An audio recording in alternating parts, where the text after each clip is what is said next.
नमस्कार। आज हम लोग बिहार के स्कूलों में चलाई जा रही 7th क्लास के साइंस के बुक से कुछ और महत्वपूर्ण क्वेश्चन देखने वाले हैं। तो चलिए शुरू करते हैं।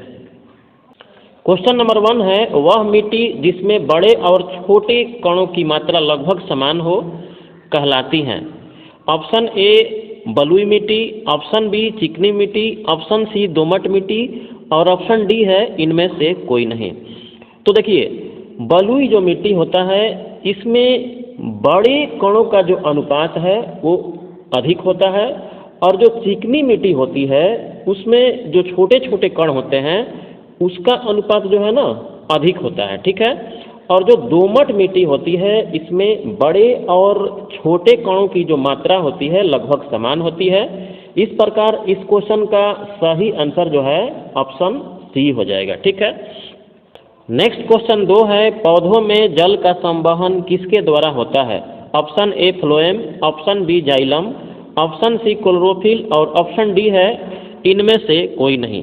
तो देखिए, ज से जाइलम और ज से जल, इस प्रकार आपको याद करना है। ठीक है ना। तो पौधों में जल का संवहन जो है जाइलम के द्वारा होता है, और फ्लोएम क्या होता है, फ्लोएम क्या करता है कि फ्लोएम जो है पत्तियों में बने हुए भोजन का संवहन करता है। ठीक है। इस प्रकार इस क्वेश्चन का जो सही आंसर होगा ऑप्शन बी जाइलम हो जाएगा। ठीक है। नेक्स्ट क्वेश्चन है, वह प्रक्रम जिससे पवन, जल और जलवायु की क्रिया से चट्टानों के टूटने पर मिट्टी का निर्माण होता है कहलाता है। ऑप्शन ए अपक्षय, ऑप्शन बी अवशोषण, ऑप्शन सी अपघटन और ऑप्शन डी है इनमें से कोई नहीं। तो देखिए, वैसी प्रक्रिया जिसमें पवन, जल और जलवायु की क्रिया के द्वारा चट्टान टूटते हैं और टूटने के बाद मिट्टी का निर्माण होता है, इस प्रक्रिया को हम लोग अपक्षय कहते हैं। ठीक है। इस प्रकार इस क्वेश्चन का सही आंसर जो है ऑप्शन ए हो जाएगा। ठीक है। नेक्स्ट क्वेश्चन 4 है, पेड़ पौधों में पत्तियों से जल का उत्सर्जन कहलाता है। ऑप्शन ए बाष्पोत्सर्जन, ऑप्शन बी परिवहन, ऑप्शन सी उत्सर्जन और ऑप्शन डी है इनमें से कोई नहीं। तो देखिए, पेड़ पौधों में पत्तियों से जो जल का उत्सर्जन होता है उसे बाष्पोत्सर्जन कहते हैं। इस प्रकार इस क्वेश्चन का सही आंसर जो है ऑप्शन ए हो जाएगा। ठीक है। नेक्स्ट क्वेश्चन 5 है, बाष्पोत्सर्जन की दर कब घट जाती है। ऑप्शन ए हवा की दर तेज होने पर, ऑप्शन बी तापमान बढ़ने से और ऑप्शन सी है आर्द्रता बढ़ने से और ऑप्शन डी है इनमें से कोई नहीं। तो जो बाष्पोत्सर्जन की दर है, हवा की दर जब तेज होती है ना तो बाष्पोत्सर्जन की दर जो है और बढ़ जाता है। ठीक है।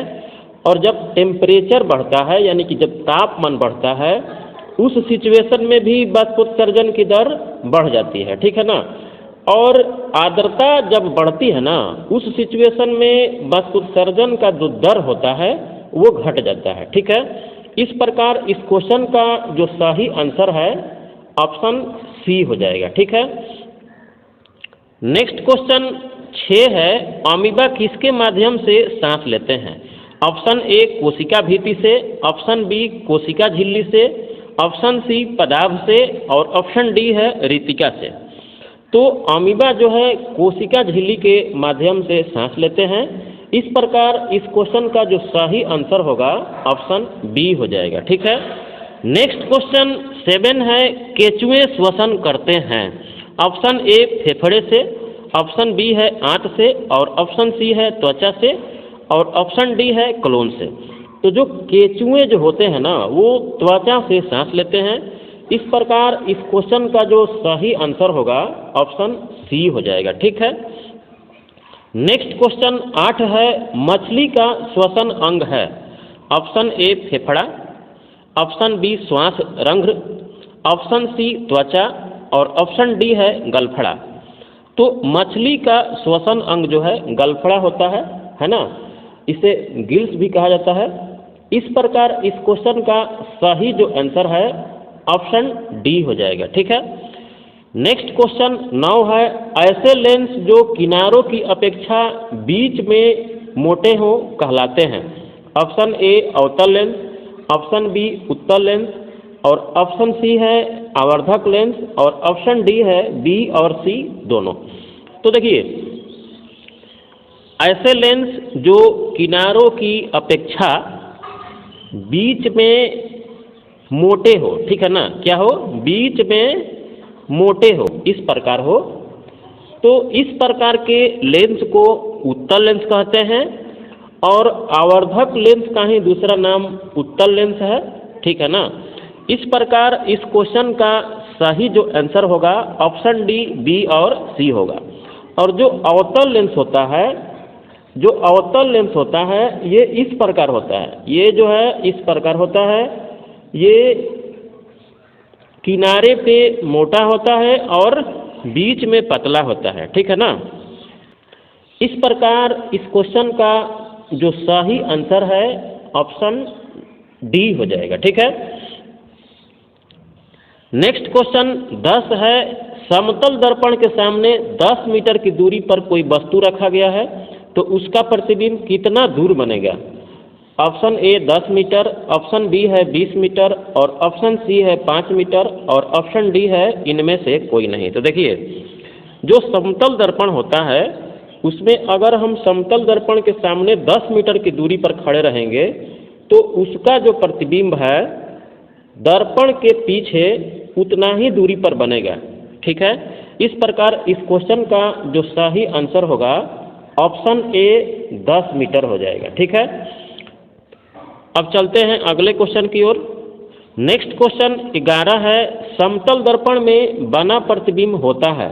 ऑप्शन ए काल्पनिक सीधा और दर्पण के पीछे, ऑप्शन बी है वास्तविक उल्टा तथा दर्पण के पीछे, और ऑप्शन सी में है काल्पनिक उल्टा और दर्पण के पीछे, और ऑप्शन डी में है इनमें से कोई नहीं। तो देखिए, जो भी समतल दर्पण होता है उस समतल दर्पण में जो प्रतिबिंब बनता है वो काल्पनिक होता है, इसे आभासी भी हम लोग बोलते हैं, और सीधा होता है, ठीक है ना। जब काल्पनिक होगा ना तो सीधा हो जाएगा, और ये जो प्रतिबिंब बनता है दर्पण के पीछे बनता है, ठीक है।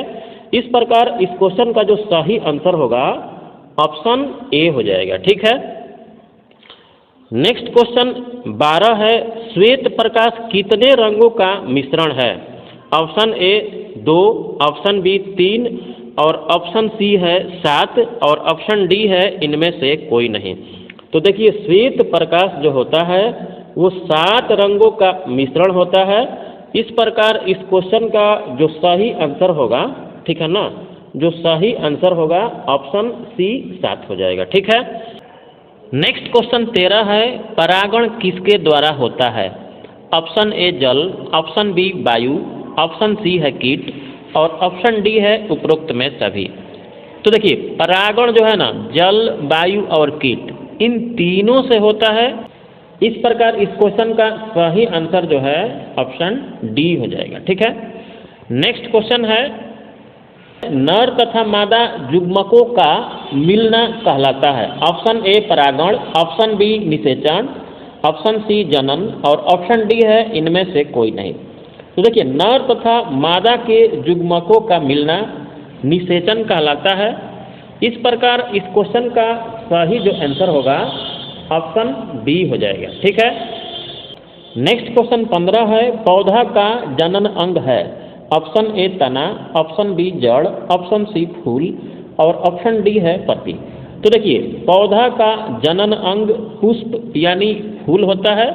इस प्रकार इस क्वेश्चन का जो सही आंसर होगा ऑप्शन सी हो जाएगा, ठीक है। फिर मिलते हैं कुछ और नए महत्वपूर्ण क्वेश्चन के साथ। धन्यवाद।